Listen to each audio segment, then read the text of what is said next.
দুই বাংলার জনপ্রিয় নায়ক ফেরদৌসের সব দিক থেকেই যেন বিধিবাম।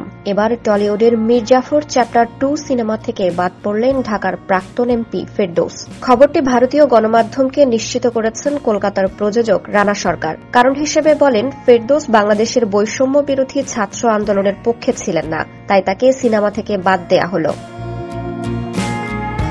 5 আগস্ট সরকার পতনের পর থেকে অনেকটাই নিখোঁজ রয়েছেন তিনি। এর মাঝে শোনা গেল ফেরদৌস আশ্রয় নিয়েছেন কলকাতায় বন্ধু ঋতুপর্ণার বাড়িতে, কিন্তু ঋতু জানান ফেরদৌস তার আশ্রয়ে নেই। 18 আগস্ট ঋতুপর্ণা জানান, বাংলাদেশের সঙ্গে আমার খুব ভালো একটা সম্পর্ক। ফেরদৌস আমার একজন ভালো বন্ধু, কিন্তু এ কথাটা তো একদমই এমন নয় যে সে দেশ ছেড়ে বেরিয়ে আমার বাড়িতে উঠেছে। আমার মনেও হয় না সে দেশ থেকে বেরিয়েছে। বের হলে আমরা তো জানতে পারতাম। বিষয়টা তো এমন নয় ফেরদৌস অপরিচিত মুখ, তার মতো মানুষ দেশ থেকে বের হলে এমনিতে সবাই জানতে পারবে। আমার পরিষ্কার কথা, সে যেখানেই থাকুক ভালো থাকুক, বাংলাদেশের সবাই ভালো থাকুক।